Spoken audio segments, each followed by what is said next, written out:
우리가 잘 알고 있는 철학자 아리스토텔레스는 인간은 사회적 동물이다라는 명언을 남겼습니다. 그 말은 결코 인간은 혼자 살 수 없으며 사람과 사람 사이에서 유기체적인 관계를 맺고 살며 또한 어떠한 관계를 맺고 살아가느냐에 따라서 삶의 방향도 달라짐을 의미합니다. 특히나 요즘 사회가 더 그러한 것 같습니다. 안타까운 말일 수 있으나 살아남기 위해서는 능력만큼이나 중요한 것, 아니 어쩌면 그보다 더 중요하게 요구되어지는 것이 바로 누구와 관계를 맺고 있느냐, 누구와 연관성을 갖고 있느냐가 참으로 중요한 것이라고 느껴지는 게 오늘날 우리가 살고 있는 사회가 아닌가 생각이 듭니다. 그렇기 때문에 최근에 많은 이슈가 되었던 국정농단도 누구와 관계가 되어 있느냐에 따라서 실권 내지 엄청난 파워가 있음을 우리는 감적적으로 알게 된 사건이기도 합니다. 그만큼 관계의 중요성을 잘 알고 있기 때문이죠. 과거 시대에 개나 두레나 혹은 품앗이냐 하는 것도 어떻게 보면은 신뢰를 바탕으로 한 관계성에서 나온 제도일 것입니다. 특히 우리가 살고 있는 요즘 세대는 네트워크 사회라고 말을 합니다. 다 연결되었다라는 의미죠. 그만큼 나 자신에 대해서 공유가 되어지고 또 노출되어 있습니다. 이렇게 서로 알고 더불어 함께 사는 사회인 만큼 우리 구성원 개개인이 서로 간의 어떠한 관계 속에서 사는 것이 무엇보다 중요하다라는 겁니다. 그래서인지 요즘 기업들에서는 인재를 채용하는 기준이 과거에는 실력과 외모였다면, 그것이 절대적이었다고 한다면 요즘은 조금씩 그 사람의 인성과 혹은 친화력을 보는 것 같습니다. 사람과 어떻게 관계를 맺는가를 보는 이 친화력이라고 하는 것은 사실 이 단어는 원래 화학적인 용어로 많이 쓰이는 말입니다. 물질의 기초가 되는 원자가 서로 다른 원자를 만나서 원래의 그런 구조와 성질을 버리고 새롭게 결합되어서 새로운 물질을 만들어내려는 성질을 바로 이제 친화력이라고 말을 합니다. 우리가 잘 알고 있듯이 수소와 산소가 만나서 새로운 물질인 물이 만들어지게 됩니다. 또 그렇게 복합적으로 만들어진 또 물과 또 이제 황산이라는 특징의 물질이 만나서 엄청난 열을 만들어내게 됩니다. 이 친화력이라는 게 강하면 강할수록 그 물질은 분리하기 힘든 새로운 물질이 되고 그 과정에서 엄청난 에너지를 만들어가게 됩니다. 우리가 알고 있듯이 물과 기름은 잘 섞이지 않습니다. 그만큼 친화력이 좋지 않다라는 것을 의미합니다. 과거 이제 태안 기름 유출 사건 때 우리가 흡착제만으로도 정화하는 데 많은 효과를 볼 수 있었던 것은 그만큼 물과 기름의 특성 때문에, 친화력이 좋지 않는 특성 때문에 우리가 수월하게 그나마 우리가 기름을 제거할 수 있는 것을 우리가 잘 알고 있습니다. 그런데 이제 이러한 화학적인 특성의 친화력이라는 말이 이제는 인간관계에서 더 많이 사용되는 것 같습니다. 그리고 화학적 특성으로 그 친화력을 통해서 큰 에너지가 발산되듯이 인간관계에서 이러한 친화력도 엄청난 에너지 혹은 시너지 효과를 내는 것을 우리는 종종 목격하게 됩니다. 우리가 흔히 하는 말 중에 팀워크가 좋다라는 말을 빗대어서 케미가 좋다라는 말을 이렇게 사용을 하게 됩니다. 이 어원은 케미스트리, 이제 거기는 화학적 친화력을 이제 의미하는 건데, 사실 이러한 친화력의 의미에서 인간과 인간관계의 어떤 관계를 넘어서 그렇다면 영적으로 하나님과 나의 관계는 어떠한가를 살펴볼 필요가 있습니다. 그 친화력이라는 것, 원래의 성질을 포기하고 새로운 물질이 만들어지는 과정인데, 그럼 나와 하나님과의 관계 속에서 나에게 포기되어지는 것은 무엇이며 나는 어떻게 새롭게 되어가고 있는가를 우리 스스로는 진단할 필요가 있다는 겁니다. 오늘 우리가 읽은 여호수아 23장은 여호수아의 고별사에 해당하는 말씀입니다. 과거 그의 전임자이자 스승이었던 모세 역시 모압 평지에서 고별사를 합니다. 출애굽 이후에 40년간의 광야 여정을 마친 모세가 광야에서 태어난 신세대 이스라엘 백성을 위해서 광야 생활을 회고하며 약속의 땅 가나안 땅에서 지켜야 할 하나님의 법을 고별사를 통해서 전하게 됩니다. 그 내용이 바로 모세오경 중의 하나인 이제 신명기인데요. 오늘 본문은 여호수아가 세겜 지역의 모든 지파를 모으고 이제 고별사를 하고 있습니다. 하나님께서 이전에 우리와 함께 하신 은혜를, 그리고 앞으로 우리가 함께 하실 일을 이야기하면서 6절에 그러므로라고 시작하면서 우리가 어떻게 살아야 하는가를 여호수아는 이야기를 합니다. 결국 이 내용을 전체로 포괄할 수 있는 것, 그럼 우리가 어떻게 살아가야 되는가를 집약하고 있는 말씀이 바로 이제 8절에 나와 있는 여호와께 가까이 하라는 것입니다. 이 말씀에 사용되고 있는 이 가까이라는 말은 히브리어로 이제 다바크라고 합니다. 이 다바크라는 의미는 바짝 달라붙다 혹은 잘 떨어지지 않는다, 그만큼 꽉 달라붙다라는 의미를 갖고 있습니다. 즉 여호수아가 강조하고 있는 것은 그냥 근처에 서 있는 것이 아니라, 혹은 붙어있는 신용만 하고 남아있는 것이 아니라 절대로 떨어지지 않고 하나님께 딱 달라붙어서 절대 하나님만 의지하고 바라보는 것을 말씀하고 있습니다. 달리 말하면 지금까지 우리가 살아서 여기까지 온 이유가 무엇이냐, 어떻게 우리가 여기까지 왔느냐라는 거예요. 우리가 하나님께 딱 붙어 있었기 때문이 아니냐, 누가 홍해를 갈랐으며 하늘에서 만나와 메추라기를 준 분이 누구시며 낮에는 구름 기둥으로 밤에는 불 기둥으로 우리를 보호하신 분이 누구냐라는 거예요. 그분이 하나님인데 그분이 어떻게 우리를 위해서 일할 수 있느냐? 우리가 그분을 믿고 딱 붙어 있었기 때문에, 그분만을 절대 신뢰하고 있었기 때문에 그분이 우리를 위해서 일하지 않았냐라는 거예요. 저는 오늘 본문의 이 여호수아의 고별사 혹은 이 유언이요, 우리 신앙의 고백과 간증이 되기를 원합니다. 나는 결코 하나님과 떨어져서 살 수 없습니다. 다바크, 꼭 달라붙어서 어떠한 상황에서도 하나님께 붙어있는 믿음의 용사가 되겠습니다. 결단한 우리 모두가 되기를 원합니다. 이 생물학자 이 베스티언이라는 사람이 작은 나뭇가지나 덤불 속에 집을 짓고 사는 어떤 한 거미류를 관찰합니다. 매우 흥미로운 사실을 발견했는데, 그 관찰 속에서 이제 흥미로운 사실을 발견하게 됐는데, 이 거미는 조금이라도 이 새끼들에게 위험한 일이 생겨서 새끼가 조금이라도 움찔하거나 그러면 그것을 순간 반응해서 어느 곳에 보이지 않는 곳에서 갑자기 그 거미가 손살같이 달려와서 새끼들을 보호한다라는 거예요. 분명히 새끼만 보이고 어미는 보이지 않는데 움찔하거나 움직이거나 하면 어디서 그것을 봤는지 느꼈는지 손살같이 달려와서 그 새끼들을 보호하고자 한다라는 겁니다. 그래서 이게 과연 어떤 원리일까 하고 유심히 며칠 동안을 살펴봤습니다. 주의를 깊게 살펴본 결과 이 거미가 아주 독특한 방법으로 새끼들을 어떤 위험에 대비하고 경계하고 있다는 것을 발견합니다. 즉 새끼 각 거미에게는 잘 보이지 않는 아주 가느다란 비단줄 같은 것이 붙어 있는데 이것이 어미의 몸과 연결되어 있었습니다. 그리고 새끼들이 적들의 위험을 받아 몸을 심하게 움츠리게 되면 그 줄이 팽팽하게 당겨짐으로 어미가 즉시로 그것을 인지하고 새끼들을 보호하러 달려올 수 있다는 겁니다. 즉 자기 새끼를 보호하는데 탁월한 방법을 분명히 사용하고 있다는 거예요. 이런 측면으로 봤을 때 하나님이 우리를 바라보시는 모습도 이와 비슷한 것 같습니다. 호세아서 11장 4절에 보면 하나님께서 내가 사람의 줄 곧 사랑의 줄로 그들을 이끌었고 그들에 대하여 그 목에서 멍에를 벗는 자같이 되었으며 그들 앞에 먹을 것을 두었노라고 말씀하셨습니다. 하나님께서 어미거미가 명주처럼 보드라운 실로 자기의 새끼들과 연결하여 그것으로 위험을 감지하듯 자기의 택한 백성들을 성령의 매는줄로 하나로 묶으시고 보호하고 계시다라는 겁니다.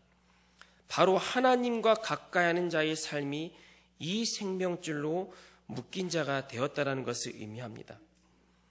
그렇다면 여러분들은요, 과연 하나님과 얼마나 가까이 지내고 계십니까?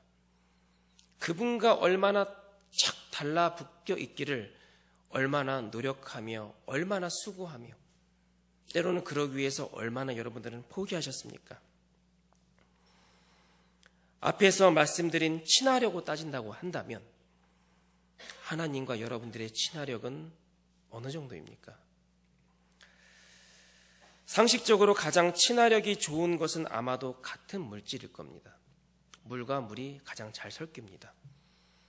원체 둘이라고 보이지 않을 정도로 하나로 여겨집니다. 기름과 기름도 역시 잘 섞입니다. 마치 하나인 것처럼 전혀 구분이 가지 않습니다. 태초에 하나님께서 우리를 창조하셨는데요. 그런데 어떻게 창조하셨습니까? 하나님의 형상대로 우리를 창조했다고 말씀하십니다. 이 말이 무슨 말입니까? 같은 성격의 것으로 창조했다. 우리가 하나님과 완벽하게 동일시할 수는 없지만 하나님 우리를 그분의 형상대로 만드시고 보시기 심히 좋았더라고 말씀하셨습니다. 이처럼 하나님과의 관계는 너무나도 좋아 보였습니다. 즉 엄청난 친화력을 갖고 있었습니다. 그래서 하나님께서 동산의 모든 것을 우리를 맡기셨고 다스리고 관리할 수 있는 권한을 우리에게 주셨습니다. 그런데요, 그 사이에 사탄이 끼어들고 말았습니다. 그리고 사탄을 통해서 하나님과 우리 사이에는 죄라는 벽이 형성이 되었습니다. 그것이 우리 안에 들어와서 우리는 하나님의 형상대로 사는 것이 아닌 죄에 속한 자로 살아가게 되었습니다. 그런 우리들을 보시고 하나님은 탄식하시고 안타까워하셨습니다. 그런 우리의 모습을 그리고 하나님은 결코 포기하지 않으셨습니다. 기본적으로 물과 기름은 잘 섞이지가 않습니다. 그러나 그 특수한 물질을 추가하면 섞이지 않는 것을 섞이게 할 수가 있는데, 즉 물과 기름도 원래는 섞이지 않지만 섞이게 할 수 있는 방법이 있습니다. 특수한 물질을 추가를 하면 되는데, 이 섞이게 하는 특수한 물질을 계면활성제라고 이야기합니다. 계면활성제. 근데 이 계면활성제는요, 좀 말이 좀 어려워서 그렇지 우리 생활 가운데 참 많이 쓰이고 있습니다. 우리 여성분들이 많이 바르고 있는 이 화장품이라든가 아니면 우리가 머리를 감을 때 쓰는 샴푸 혹은 우리가 빨래를 할 때 이 세제 같은 경우도 다 이런 계면활성제가 이제 포함이 되어 있습니다. 그래서 물과 잘 어울려져서 이제 거품이 나게 되는데, 즉 유분과 수분이 잘 섞이게 하는 촉매제로서의 역할을 하는 게 바로 이제 계면활성제입니다. 어쩌면 우리와 하나님과의 관계가 죄를 통해서 관리하 또 갈 수 없는 관계. 하나님은 우리가 천국에서 영생복락을 누리며 살기를 바라시지만 우리의 죄로 인해서 우리는 갈 수 없는 그런 삶이었는데, 그런데 바로 예수님을 통해서 그 관계를 다시 회복시켰습니다. 바로 예수님의 보혈이 그런 촉매제의 역할을 한 겁니다. 그래서 잃어버린 친화력, 우리가 소유할 수 없는 천국을 소유하게 되었다라는 거죠. 우리가 이제 그 사실에 감사하여서 늘 살아가고 있고, 또 우리가 이제 곧 있으면 고난주간을 지내고 또 우리가 부활주일을 맞이하게 되는데, 결국 우리가 갈 수 없는 길을, 회복될 수 없는 그 관계를 예수님의 십자가의 보혈로 우리 회복을 완성시켰다라는 것. 우리는 여러분들 그 은혜 안에 살고 있다라는 겁니다. 그런데 문제는 뭐냐? 우리는 은혜 받은 그 자에서, 그는 그 특권을 받은 자로서만 살아가고 있다라는 거예요. 우리가 은혜를 받은 자로서 어떻게 살아갈까에 대한 고민 없이 우리는 늘 그냥 은혜 받은 자에서 머물러 있을 때가 참으로 많이 있다라는 겁니다. 여러분들 혹시 물속에다가 샴푸를 짜 풀어본 적이 있으십니까? 어떻습니까? 짜면 바로 물이랑 이렇게 확 섞이던가요? 아닙니다. 짠 대로 그 모습 그대로 그냥 그대로 남아있어요. 시간이 지나면 풀어지겠지 했는데 여전히 그 모습 그대로 남아있습니다. 그것이 섞여지기 위해서는 여러분들 어떻게 해야 됩니까? 손으로 막 저어야지 드디어 샴푸의 모습은 없어지고 물과 하나 됩니다. 그래서 본연의 역할을 할 수가 있습니다. 마찬가지입니다. 우리도 예수님의 보혈로 이미 회복되었고 그러한 자격을 얻었지만, 그래서 섞일 수 있는 성질, 회복할 수 있는 자격을 얻었지만 우리가 하나님과 가까이 하려는 몸부림이 우리 안에 있어야 우리 안에는 완벽한 회복, 그 관계가 섞일 수 있다라는 겁니다. 어떠한 상황에서도 하나님과 결코 떨어지지 않겠다라는 우리의 몸부림, 힘들지만 막연하지만 그래도 붙어 있겠다라는 각오와 결단이 그만큼 우리에게는 필요하다라는 겁니다.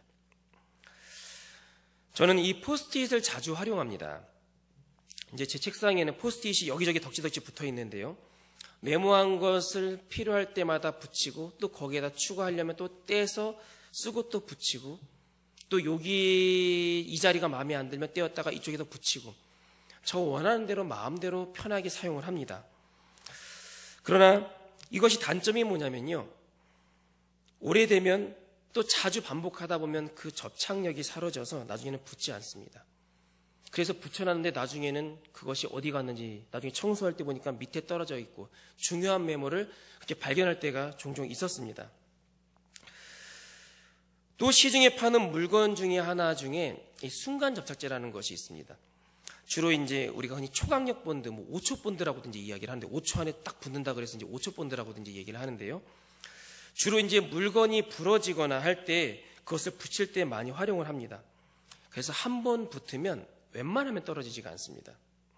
한 번은 제가 부러진 안경테를 붙이다가 이제 그게 흘러내려서 제 엄지와 이제 검지 사이에 그 접착제가 이제 붙은 적이 있는데, 근데 사실 소량이 붙으면 이게 잘 몰라요. 붙는지 안 붙는지. 그래서 이게 딱 떼려고 그러니까 이게 안 떨어지는 거예요. 어떻습니까? 억지로 힘으로 해서 뛰긴 떨어지는데 그 과정 속에서 여기 붙어 있던 살이 이쪽으로 붙어가지고 약간 막 쓰라림을 경험한 거. 아마 이건 저의 경험뿐만 아니라 남자들은 한 번쯤 아마 경험해보지 않았을까. 아무튼 이 접착력은 엄청나게 강하고 내 살에 붙었다라고 한다면 그것을 떼기 위해서는 때로는 쓰라림과 좀 피를 또 봐야 할 때가 분명히 있습니다. 오늘 이 가까이, 이 본문 8절에 나오는 이 가까이라는 이 다바크라는 말이 바로 이 순간 접착제와 같은 이 접착력, 이와 같은 신앙을 우리에게 요구한다고 볼 수가 있습니다. 한 번 붙으면 떨어지지 않는, 때로는 설령 살점이 떨어져 나가는 아픔이 있는다 할지라도, 피를 봐야 하는 이 상황에 놓인다 할지라도 그래도 붙어 있으려고 하는 우리의 모습, 그래도 나는 하나님께 붙어 있겠습니다라고 하는 결단의 모습, 이것이 바로 오늘 8절에서 말하고 있는 이 다바크, 가까이라는 말입니다. 그런데요, 우리는 그렇게 살기를 원하지만 우리는 어떻습니까? 종종 보면 포스트잇처럼 살아갈 때가 참으로 많이 있습니다. 편한 대로 신앙생활합니다. 내가 하나님께 쉽게 가까이 가기도 하지만 어느 때는 바쁘다라는 이유로, 힘들다라는 이유로, 혹은 시험 들었다는 이유로 떨어집니다. 붙었다 떨어졌다, 붙었다 떨어졌다 반복하다 보니까 어떻습니까? 나중에는 접착력이 떨어져요. 가까이 있지 못하고 자그만치 멀리 서 있는 우리의 신앙의 모습을 종종 발견하게 됩니다. 그런 우리를 잘 알게 6절에서 무엇이라고 말씀하고 있습니까? 그러므로 너희는 크게 힘써. 뭡니까? 단단히 마음 먹어라. 그리고 모세의 율법책에 기록된 것을 다 지켜 행하라. 그리고 그것을 떠나 우로나 좌우로 치우치지 말라. 오른쪽에 붙었다 왼쪽에 붙었다 하지 말라는 거예요. 포스트잇처럼. 그렇게 말고 결단해서 너희는 크게 힘써. 그 말씀을 가까이 하고 하나님께 가까이 하기를 결단하라는 겁니다. 그게 힘들 수는 있으나 그렇게 가까이 하는 삶은 결국 어떻게 됩니까? 10절의 말씀처럼 하나님이 우리를 위해서 싸우신다고 말씀하십니다. 따라서 11절에 우리는 어떻게 해야 된다라고 결국 결론적으로 말씀하고 있습니까? 그분을 사랑하라. 사랑하면 어떻습니까? 늘 함께하고 싶습니다. 늘 가까워지고 싶습니다. 근데 사실 오늘 우리가 읽은 이 본문의 말씀은요, 이 여호수아 1장으로 넘어가게 되면 아주 흡사한 말씀이 있습니다. 여호수아 1장 7절에서 9절 말씀인데 우리가 좀 그 말씀을 한번 찾아보도록 하겠습니다. 여호수아 1장 7절에서 9절 말씀입니다.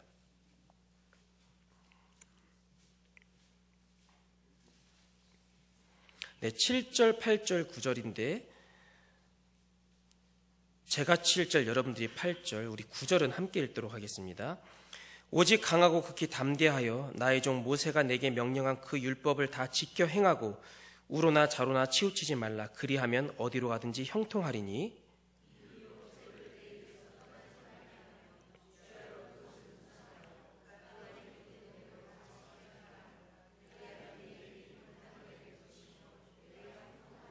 함께 읽겠습니다.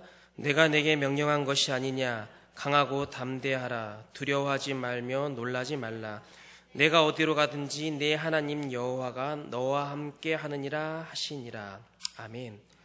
여호수아가 모세의 뒤를 이어 후계자가 되었을 때 그에게는 어떻습니까? 막막함, 두려움, 떨림이 있었습니다. 그때 하나님께서 여호수아에게 찾아와서 이렇게 말씀을 하셨어요.